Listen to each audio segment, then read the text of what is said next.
자, 옆 분과 한번 인사하겠습니다. 사랑합니다. 축복합니다. 잘 오셨습니다. 좀 다소 이르지만 이렇게 한번 인사합시다. 메리 크리스마스. 우리 성탄 추리를 했는데 금년도에는 이 코로나 상황이 워낙 심각해서 이 성탄 별로 생각이 나지도 않고 느낌을 받을 수가 없습니다. 그렇지만 그래도 예수 그리스도 그분께서 이 땅에 오셨죠. 저와 여러분들을 구원하고자 오셨습니다. 그 성탄의 의미만큼은 꼭 간직하실 수 있기를 바라고요.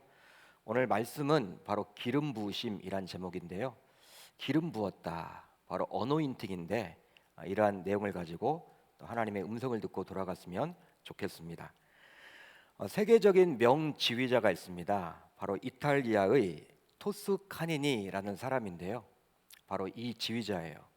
그러니까 음악을 좀 아시는 분들은 다들 알고 계신 분이겠지만 유명한 명지휘자입니다. 그러나 그는 본래 지휘자가 아니라 첼로를 연주했던 사람이었습니다.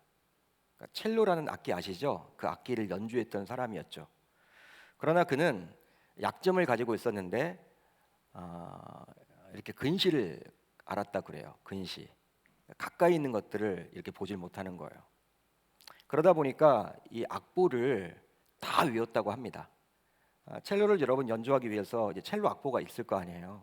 그런 것들을 보이지 않으니까 무조건 그냥 외워서 그렇게 콘서트나 그렇게 연습에 참여를 했다고 합니다. 한 번은 연주회 바로 직전에 지휘자가 갑자기 병원에 입원을 하게 되었어요. 어떤 일 때문에 입원을 했는지는 몰라도 입원을 하게 되었습니다. 너무나도 갑자기 일어난 일이기 때문에 다른 때 같으면 외부에서 이 지휘자를 충당하고 또 충원해서 이렇게 임시로 세울 수가 있겠지만 이번에는 그럴 겨를도 없이 내부에서 충원을 해야만 했어요. 너무나도 갑자기 벌어진 일이라 내부에서 충원을 해야만 했는데 그 많은 오케스트라의 단원 중에 곡을 전부 암기하고 있었던 사람은 딱 한 사람, 이 토스카니니 이 사람이었다 그래요. 그렇게 해서 그는 임시 지휘자로 발탁이 되어서 지휘대 위에 서게 되었습니다. 그때 그의 나이가 바로 19세였다고요. 19세. 그 전까지만 하더라도 그냥 첼로를 연주했던 사람이었는데 그냥 대타로 쓴 거예요. 왜? 곡을 다 암기하고 있었다라는 이유로. 첼로를 연주하다 보면요, 자기가 들어갈 곳이 있잖아요. 자기가 연주할 곳이 있잖아요. 그러다 보니까 첼로 악보만 이렇게 다 암기한 것이 아니라 모든 전체 곡을 다 평소에도 암기를 했다라는 거예요. 그렇기 때문에 지휘자가 되어서 이렇게 임시로 지휘를 했죠. 그때 그의 나이가 19세였고 세계적인 지휘자 토스카니니가 탄생하게 된 순간이라고 합니다.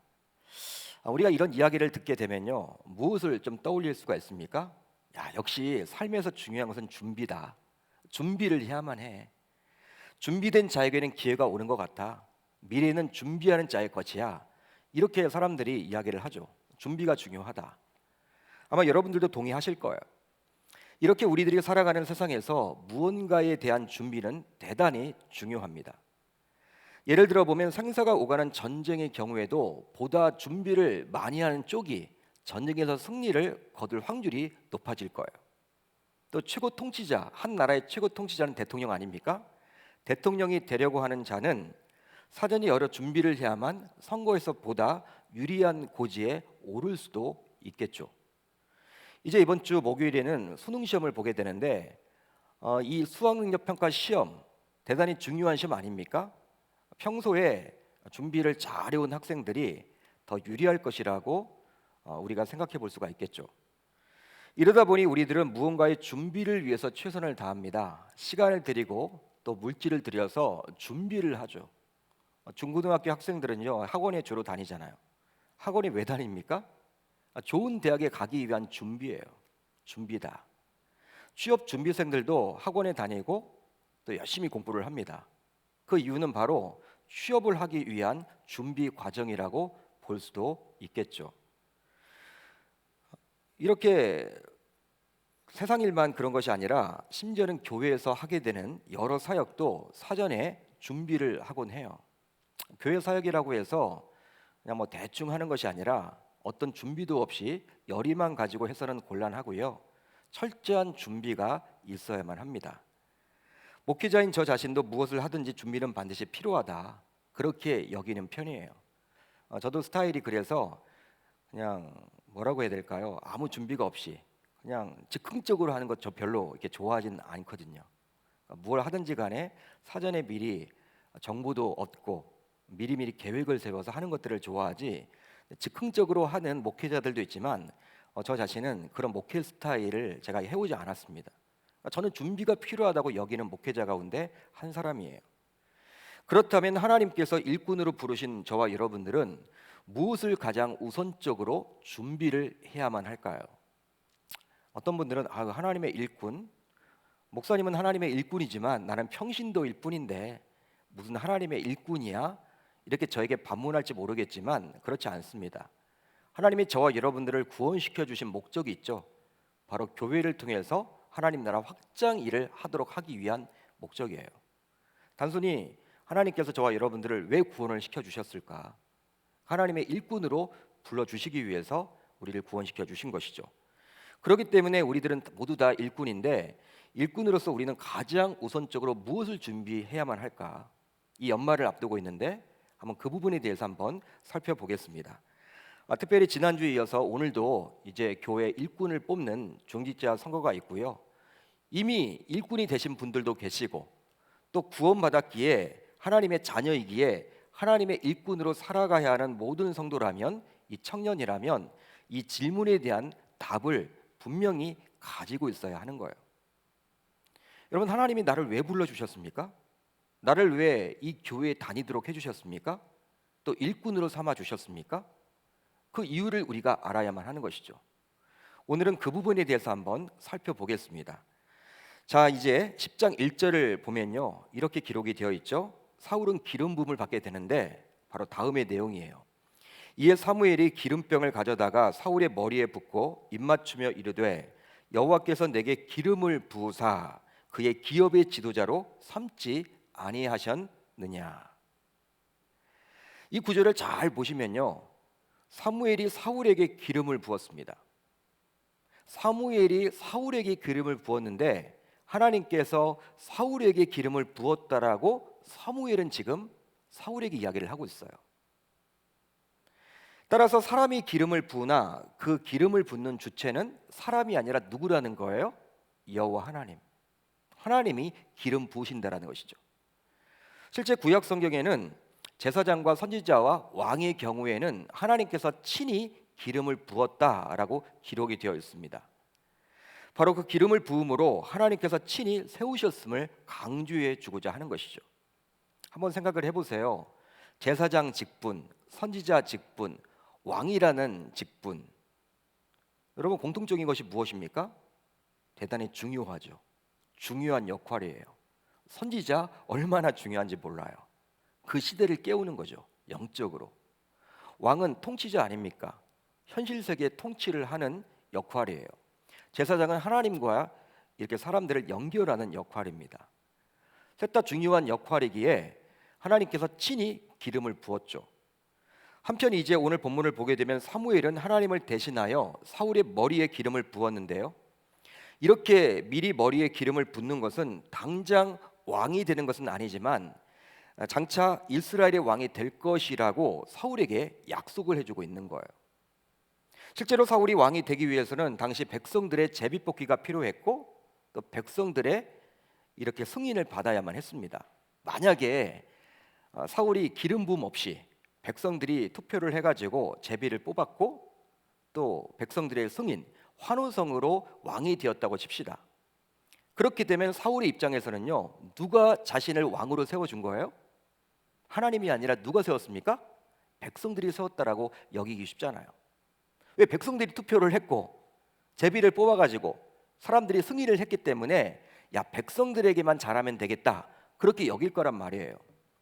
이런 것들을 하나님이 알았기에, 사전에 알았기에 사울의 머리에 하나님께서 기름을 부음으로 하나님께서 친히 그를 왕으로 세워주셨음을 그로 하여금 알게 한 거예요. 알도록 한 것이죠. 백성들이 너를 세운 게 아니라 내가 너를 왕으로 세워준 거야. 그걸 알도록 하기 위해서 기름을 부었다라는 것이죠. 보통 우리들은요, 기름 부음은 나와는 상관없는 일이라고 여기곤 합니다.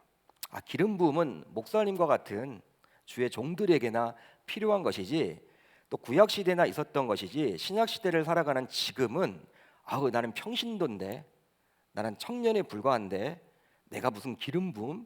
아니야.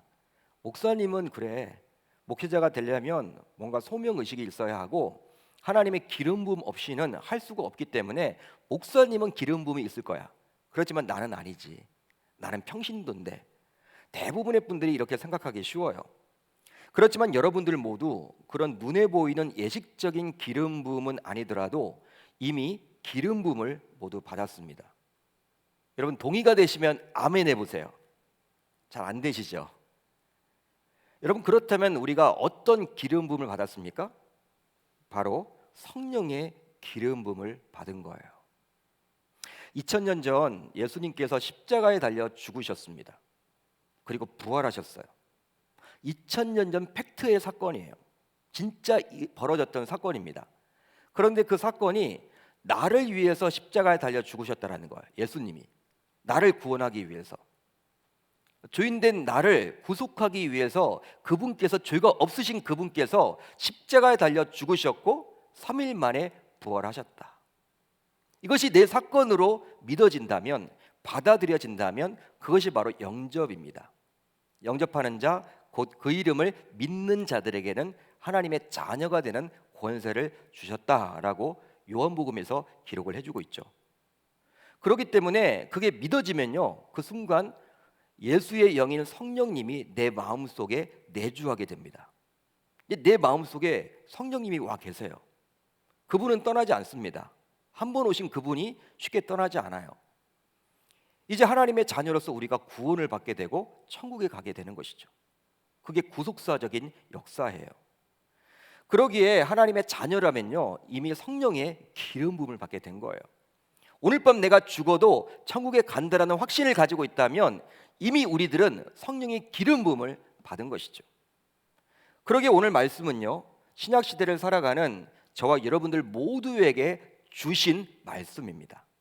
단순히 사울만 기름 부음을 받은 것이 아니라 이 시대를 살아가는 저와 여러분들 모두 기름 부음을 이미 받았기에 오늘 주시는 말씀은 사울에게만 주셨던 말씀이 아니라 동일하게 저와 여러분들에게도 주신 말씀임을 믿을 수 있기를 우리 주님의 이름으로 축원합니다. 한편 기름을 붓다라는 말은 히브리어로 메시아입니다. 메시아 들어보셨죠? 메시아. 헬라어로는 어떤 단어를 쓸까요? 그리스도. 따라서 구약 성경 곳곳에서 메시아가 올 것이라는 예언은 신약 성경의 그리스도가 오심으로 성취가 된 거예요. 그리스도가 오심으로 성취가 된 겁니다. 다시 오늘 본문 안으로 들어가 보면 사무엘은 사울에게 기름을 붓고 사울이 앞으로 3가지 사건을 경험할 것이라고 사울에게 이야기를 하는데요, 사울이 경험하게 될 3가지 사건 모두 우연히 일어난 일처럼 보이지만 기름 부음을 받은 다음에 벌어진 일이에요.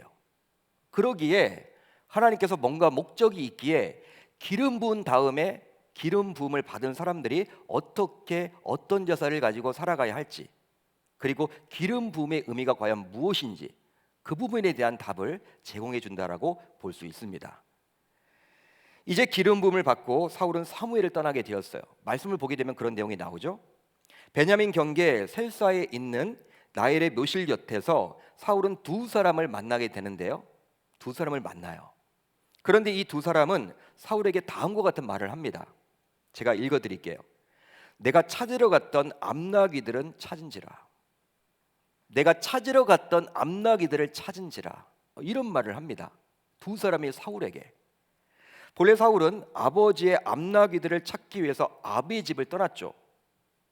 그러기에 어떤 의미에서 암나귀들을 찾는 것이 그의 삶의 목적이라고 여길 수가 있어요. 사람은 누구나 단기적인 목표가 있고 중기적인 목표가 있고 장기적인 목표가 있잖아요. 목표를 정할 때 30년 뒤에는 이렇게 내가 하면 좋겠다, 또 10년 뒤에는 이렇게 내가 변하면 좋겠다. 지금 당 처리해야 될 목표가 무엇이냐, 다 그런 계획을 세울 때 이 사울의 입장에서는 이 암나귀를 찾는 게 바로 자신의 단기적인 목표였을 거예요. 그 아비의 암나귀들을 찾아서 아비의 마음을 조금이나마 편안하게 해드릴 목적이었죠. 그런 목적으로 그리한 거예요. 찾아다녔습니다. 그런데 이제 하나님의 종으로 기름 부음을 받은 사울은 그 문제로 더 이상 걱정할 필요가 없다라고 두 사람은 지금 사울에게 이야기를 해주고 있는 것이죠.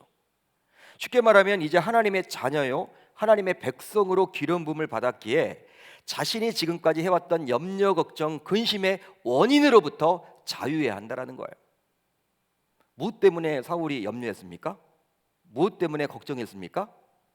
아버지의 잃어버린 암나귀 때문에 걱정했는데 하나님이 찾아주셨다라는 거잖아요. 그렇기 때문에 이제 기름 부음을 받은 자는 그런 염려의 원인 때문에 걱정할 필요가 있다 없다? 없다라는 것이죠.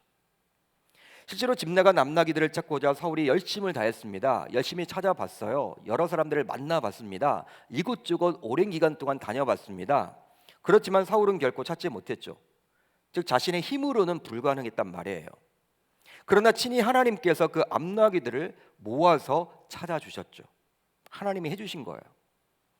여러분, 이것이 바로 하나님으로부터 기름 부음을 받은 종들이 가져야 할 자세입니다. 그러니까 저와 여러분들이 가져야 할 자세겠죠. 바로 사울처럼 열심히 그리고 최선을 다해서 살아가되 결과는 하나님께서 책임져 주셨듯이 그 하나님께 결과를 맡길 수 있어야만 하는 거예요. 하나님이 암나귀들을 찾도록 해주셨잖아요. 그렇기 때문에 우리가 여러분 최선을 다해서 열심히 살아가되 그 결과만큼은 하나님께 맡길 수 있어야 한다는 것이죠. 보통 사람들은 어떤 일을 해나가는 데 있어서 열정을 가지고 최선을 다해서 해야만 한다라고 감히 말하곤 합니다. 사람들이 주로 어떤 이야기를 해요? 야, 열심을 내봐, 최선을 다해봐, 후회 없이 해봐. 노력은 해봤니? 해봤어? 예전에 우리 현대그룹의 창시자인 우리 정주영 씨가, 정종 회장님이 이런 얘기를 했다 그러잖아요. 해봤어? 사람들이 이게 불가능하다, 어려울 것 같다 이런 얘기하면 해봤냐? 이렇게 물어봤대잖아요. 그러니까 사람들은 여러분 이 세상을 살아갈 때 다 노력을 여러분 중요시 여깁니다. 열심을 중요시 여겨요. 소위 그것을 미덕이라고 말하곤 하죠. 그리고 그렇게 할 때 결과도 잘 나온다고 여겨요. 실제 그런 분들이 직장에서도 인정을 받습니다. 심지어는 교회에서도 인정을 받아요. 그렇지만 하나님의 기름 부음을 받은 주의 일꾼들은, 저와 여러분들은 열심히 하되 최선을 다하되 그 결과만큼은 오직 하나님께 맡길 수 있어야 할 줄 믿습니다. 결과를 내가 하려고 해서는 안 된다라는 거예요. 여러분 최선을 다했는데 그게 이루어지지 않았어. 여러분 하나님을 믿는 신자라면요, 하나님 앞에 부끄러움 없이 내가 최선을 다했다면 자유하실 수 있기를 바랍니다. 또 하나님이 어떻게 길을 열어서 인도해 줄지 모른다라는 거예요. 따라서 사울이 경험한 첫 번째 징표를 통해서 우리는 무엇을 생각해 볼 수 있을까요? 바로 무슨 일이든 최선을 다하되 그 결과는 하나님께 맡길 수 있어야만 하는 것이죠. 그렇게 행할 때 하나님께서는 우리가 행하는 일도 책임져 주십니다. 실제로 복음서를 보게 되면요, 예수님께서는 자신의 제자들을 부르시면서 다음과 같이 이야기를 해주시는데요, 제가 읽어드릴게요. 나를 따라오라. 내가 너희를 사람을 낚는 어부가 되게 하리라. 예수님의 말씀이에요. 나를 따라오라. 나를 따라와. 따라오면 어떻게 하신대요? 사람을 낚는 어부가 되도록 해주신대요. 이런 주님의 말씀을 듣고 제자들은 다음과 같이 행동을 하죠. 그들이 곧 그물을 버려두고 예수를 따르니라. 예수를 따르긴 따랐는데 그 앞에 뭐가 있어요? 그물을 버려두었다. 또 있습니다. 그들이 곧 배와 아버지를 버려두고 예수를 따르니라. 이번에는 그물이 아니라 배와 아버지.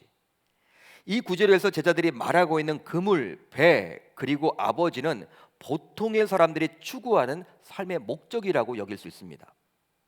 어부로서 배를 가져야 하죠. 그물은 중요하죠. 여러분 살아가려면 그물, 먹고 살려면 그물이 필요하단 말이에요. 그물을 몇 개 가지고 있느냐? 그게 여러분 더 큰 부자가 될 수 있는 전제 조건이 되기 때문에 배의 그물, 어부에게 있어서는요, 어쩌면 인생의 최고 목적일 수도 있어요. 아버지, 뭐 아버지와 관계 끊을 수 없잖아요.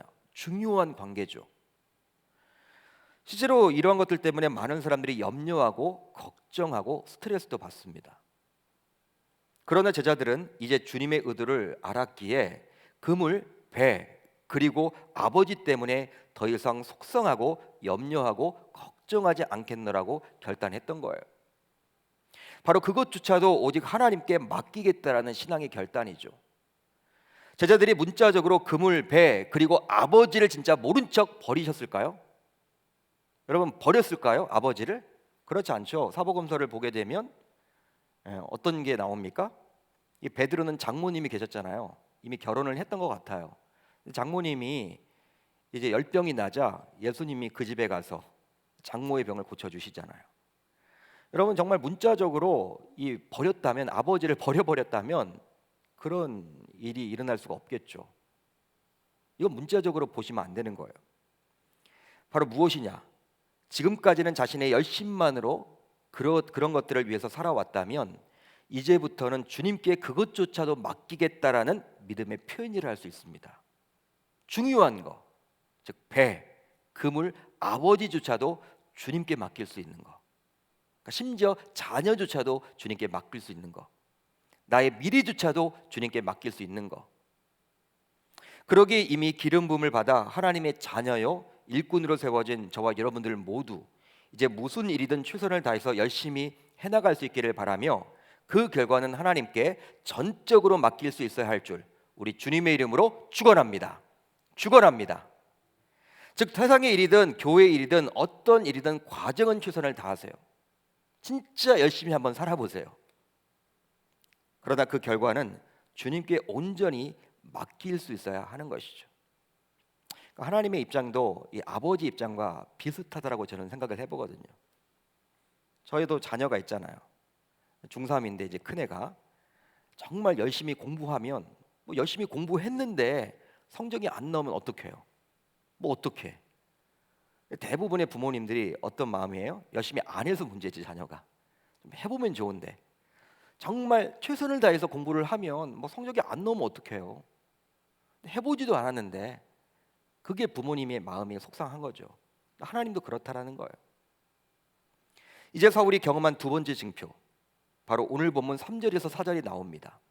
그렇다면 여러분 이런 생각을 해볼 수가 있겠죠? 왜 하나님께서 사울에게 이 첫 번째 징표를 보여주셨을까? 왜 보여주셨을까? 왜 암나귀를 찾았다라고 이렇게 이야기를 해주셨을까? 보여주신 목적이 뭡니까? 사울은 후에 이제 왕이 될 거예요. 왕이 됩니다. 시간 문제죠. 여러분, 왕으로서 살아갈 때 결과까지 책임지려고 하면요 아마 미쳐 자빠질 거예요. 미칠 수밖에 없을 거예요. 왕으로서 처리해야 될 일들이 얼마나 많겠습니까? 경제만 잘해서 되는 것이 아니고 외교도 잘해야 되고 군사도 잘 조련해야 되고, 이 왕이라는 것은요 온 나라를 다 이렇게 책임지는 그 역할 아닙니까?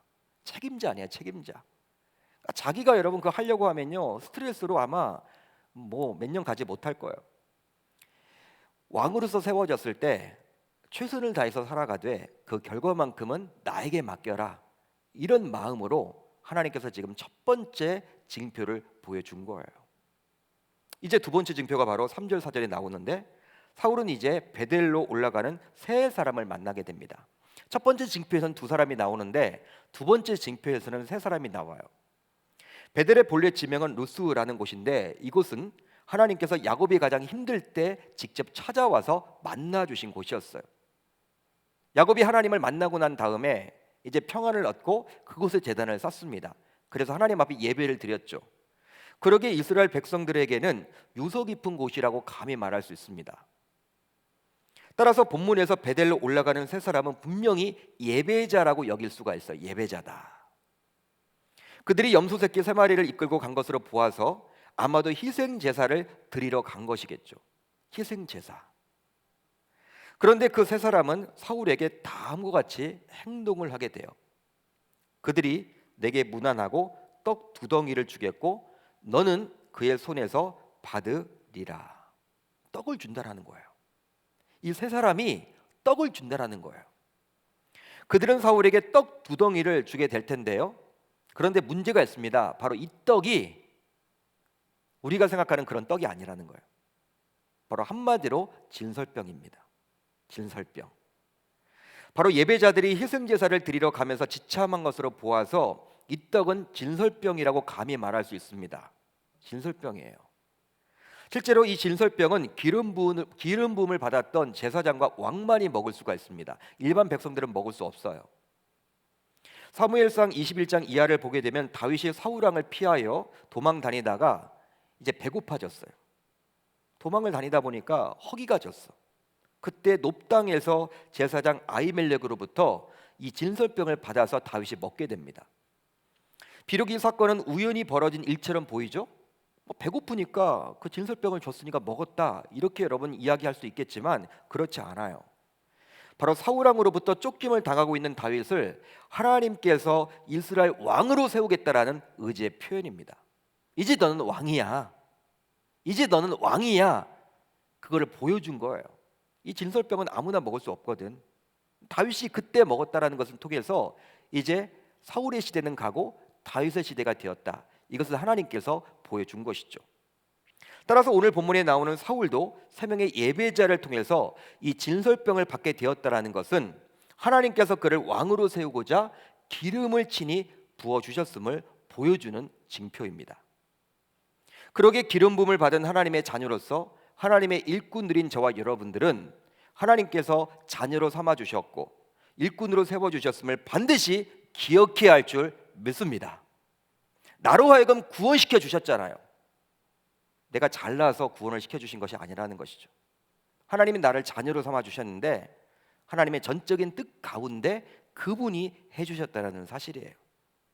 이런 확신을 가지고 삶을 살아가고 신앙생활을 해나가고 사역의 장에서 충성스럽게 봉사하는 우리 사랑하는 계명교회 성도들이 다 되실 수 있기를 우리 주님의 이름으로 축원합니다. 특별히 이번 공동회의를 통해서 새롭게 중직자를 세워주신 일꾼들이 행여다 계시다면 하나님께서 친히 교회의 필요에 의해서 세워주셨음을 기억하며 그 하나님만을 바라보며 교회를 위해 충성스럽게 헌신해야 한다는 거예요. 한번 생각을 해봅시다. 왜 사울에게 이 2번째 징표, 왜 진설병을 먹도록 했을까요? 여러분, 왕 노릇하기가 쉬울까요? 어려울까요? 어려워요. 쉽지 않습니다. 스트레스가 많은 여러분 직업이겠죠. 사울도 여러분 마찬가지였을 거예요. 여러분, 왕이라는 것은요, 자기 마음대로 할 수 있는 것도 있지만 그만큼 여러분 권한이 주어지면 책임도 있는 거예요. 그리고 의무로 해야 되는 것도 많아요. 백성들을 이방 민족으로부터 지켜야만 하는 게 바로 왕의 그러한 역할이었고, 백성들을 행복하게 살도록 배부르도록 하는 것이 바로 왕의 역할이었어요. 그러기에 스트레스가 대단했겠죠. 그러다 보면요, 야, 왕 하기 싫다. 야, 이거 꼭 해야 되나? 아우, 내가 어떻게 하겠어? 그냥 어쩌면 여러분 사임할지도 몰라요. 그때마다 무엇을 기억하라는 거예요? 너를 왕으로 세운 것은 백성들이 아니라 누구라는 거예요? 하나님이다. 너 진설병 먹었잖아. 너 그 경험이 있잖아. 그 진설병은 아무나 먹는 거 아니야. 제사장과 왕만 먹을 수 있는 거야. 내가 그렇게 만들어 놓았는데 너는 이미 먹었잖아. 그걸 기억하라는 것이죠. 이제 사울이 경험할 마지막 징표가 나옵니다. 가장 중요하다고 볼 수 있는데, 블레셋 영문에서 선지자의 무리가 비파와 소고와 저와 수금을 앞세우고 예언하면서 산당에서 내려올 때 사울은 그 무리를 만나게 될 텐데요. 사울은 다음과 같은 놀라운 일을 경험하게 될 것이라고 사무엘을 통해서 듣게 되었습니다. 바로 제가 읽어드릴게요. 내게는 여호와의 영이 크게 임하리니 너도 그들과 함께 예언을 하고 변하여 새 사람이 되리라. 기름 부음을 받아 왕이 될 사울에게 이제 하나님의 영인 성령이 임하게 되었어요. 그 결과 사울은 외적으로는 예언을 하게 되었고 내적으로는 어떻게 변했습니까? 바로 마음이 변하여 새롭게 되어 왕으로서 사명을 가지고 살아갈 존재, 즉 새 사람이 되었던 거예요. 제가 말씀드렸습니다. 예전에도 사울은 영적인 사람이 아닙니다. 육적인 사람의 대명사예요. 그렇기 때문에 하나님에 대해서 잘 모르는 사람이야. 그렇지만 성령이 임하게 되자 어떻게 되었어요? 예언을 하게 되었고요. 새 사람이 되었다는 사실이에요. 실제로 하나님의 영인 성령이 임하게 되는 것은 하나님의 기름 부음을 받은 주의 자녀들에게 있어서 가장 중요한 준비를 할 수 있을까요? 그래서인지는 몰라도 사무엘상 10장을 쭉 읽어보세요. 우리가 오늘 시간 관계상 9절까지만 읽었지만 10절 이하를 쭉 읽어보시게 되시면 사무엘이 사울에게 말했던 첫 번째 징표와 두 번째 징표는 실제 이루어졌는지, 어떤 과정을 통해서 이루어졌는지에 대해서 나와 있지 않습니다. 그냥 9절 한 절에서 이 세 가지 징표가 모두 그날 안에 일어났다라고만 나와 있을 뿐이죠. 반면에 마지막 세 번째 징표인 성령이 임하게 되는 징표는 다음의 구절을 통해서 확인할 수가 있어요. 자세히 기록을 해주고 있다라는 거예요. 이 세 번째 징표만큼은. 그들이 산에 이를 때 선지자의 무리가 그를 영접하고 하나님의 영이 사울에게 크게 임함으로 그가 그들 중에서 예언을 하니. 그렇다면 왜 하나님께서는 기름을 부어서 세우시는 일꾼들은 성령이 임한 자여야만 한다라고 말을 하고 있을까요? 이렇게 하는 이유가 무엇일까요? 바로 하나님의 일이라 할 수 있는 교회 사역은 자신의 전문적인 지식과 경험만으로 해서는 결코 아니 되기 때문입니다. 하나님의 일은요, 세상의 일과 다르다는 거예요. 실제로 교회에는 다양한 전문가들이 존재합니다. 한 분야에 20년 정도만 꾸준히 하게 되면요, 전문가가 된대요. 한 직장을 20년 이상 다니게 되면요, 그 일의 전문가라고 할 수 있어요. 제가 이렇게 우리 교회 성도님들의 직업을 다 이렇게 살펴보니까 정말 다양해요. 야, 이런 직업도 있나? 이런 직업도 있네? 이렇게 놀랄 정도로 다양한 직업을 가지고 있습니다. 분명한 것은 교회 사역에도 이런 성도들의 전문성이 요구될 때가 있습니다. 뭐 교회 건축을 할 때에는 뭐 건설이나 건축에 종사했던 분들이 좀 의견을 여러분 개진해야 되겠죠. 뭐 음향 공사를 한다. 목회자보다 음향의 전문가들이 많잖아요. 그분들의 의견을 받들어야 합니다. 그러나 우리가 놓쳐서는 아니 되는 것이 있으니 바로 그런 전문성만으로 교회가 운영되어서는 결코 안 된다는 거예요. 왜냐하면 교회의 주인은 저와 여러분들이 아니라 오직 하나님이시기 때문이죠. 그러기에 그분의 능력인 성령으로 운영되는 것이 바로 교회의 모습입니다. 실제 교회는 세상과 달리 꼭 상식과 예상대로만 운영되는 곳이 아니에요. 교회라는 곳이 그렇습니다. 물론 항상 그런 것은 아니지만 어떨 때는요, 세상에 나가서 1 더하기 1은 무엇입니까? 라고 묻는다면 다들 여러분 대답을 어떻게 할까요? 여러분 밖에 나가서 1 더하기 1은 무엇입니까? 라고 물어보세요. 답이 여러분 무엇입니까? 딱 한 가지죠. 2라고 대답을 할 거예요. 그렇지만 교회는 그렇지 않다라는 거예요. 교회에서는요, 1 더하기 1이 3이 되기도 하고 5가 되기도 하고 마이너스가 되기도 하는 것이 바로 교회라는 거예요. 그러기에 교회 사역을 아무리 열심히 해도 세상의 전문적인 지식과 상식과 그리고 세상의 마인드로만 무장해서 교회 사역을 하게 되면 하나님이 결코 기뻐하지 않습니다. 교회는 교회다움이 있어야 하는 것이죠. 세상에 나가면요, 효율성을 따져요. 효율성을 따집니다. 그렇지만 교회는 효율성을 따지는 분야도 있지만 꼭 그래서는 아니 되는 곳이 바로 교회라는 곳이에요. 여러분, 오늘 본문에 나오는 사울이라는 인물이 과연 얼마나 여러분 열심히 일을 했습니까? 그 사울의 열심이 얼마나 특심이었습니까? 열심 하나는 사울을 따라갈 자가 과연 얼마나 될까요? 아버지의 잃어버린 암나귀를 찾기 위해서 온갖 노력을 기울였잖아요. 여러 군데를 다녀보기도 하고 여러 사람들을 만나보기도 하고 시간을 들이고 그 암나귀들을 찾기 위해서 몸부림을 쳤잖아요. 사울의 열심을 따라갈 자가 없어요, 여러분. 즉 시간을 들이고 물질을 들이고 수고하는 모습이 성경에 곳곳에 나옵니다. 그렇지만 세상의 왕이 아니라 하나님의 선민인 이스라엘의 왕이란 주기는 이런 열심과 수고로만은 감당할 수 없다라는 거예요. 그래서는 아니 된다라는 거예요. 세상의 왕은 열심히만 있으면 돼. 그렇지만 하나님의 일을 하는 이스라엘의 영적인 지도자인 이 왕이 되기 위해서는 그런 열심만으로는 부족하다라는 거예요. 하나님은 사울에게 이것을 가르쳐 주고자 기름을 부으면서도 성령을 꼭 받아야 한다라고 가르쳐 주고 있는 것이죠. 바로 그 성령의 능력이 임할 때 제대로 왕의 역할을 감당할 수 있다라는 것입니다. 따라서 하나님의 자녀로서 구원받은 우리들은 우선 교회 사역을 맹목적으로 열심히 하기보다는 하나님의 영인 성령이 내 안에서 바르게 작동되고 있는지를 점검해야 할 줄 믿습니다. 열심보다 더 중요한 것이, 하나님의 일을 하는 데 있어서 열정보다 더 중요한 것이 내 안에 성령 하나님이 제대로 작동되고 있느냐, 성령 충만한 상태에서 내가 지금 하나님의 일을 하고 있느냐, 이 점검을 매일매일 매 순간마다 해야 된다는 거예요. 그렇지 않으면 교회 사역이 기쁨보다는 일로서 다가오기에 부담이 커집니다.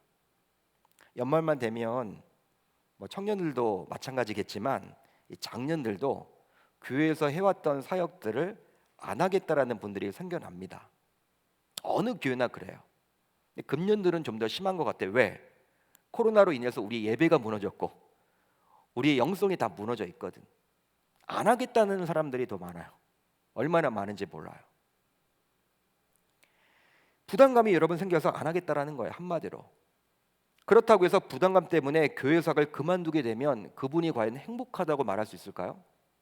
명분은 그래요. 내년도에는 예배에게만 집중하겠다, 말씀 생활에만 집중하겠다, 기도 생활에만 집중하겠다, 목사님 1년만 좀 봐달라고, 1년 후에는 복귀하겠다고 이렇게 말하는 분들이 있어요. 물론 몸이 아프고 여러 가지 환경 때문에 또 멀리 이사를 갔거나 할 수 없는 분들도 계시겠지만, 그런 분들보다는 이 부담감 때문에 못하겠다, 이런 분들이 더 많다라는 거예요. 근데 저는 목회를 하면서 이렇게 부담감 때문에 그만두고 이제 예배에 집중하겠다고 했는데, 예배에 집중하는 분들을 더 많이 보질 못했어요. 진짜 시간은 많이 남아 있는데 그 시간 동안에 더 예배에 집중하고 말씀에 집중하고 기도에 집중하면 좋을 텐데 그러지 않는다라는 것이죠.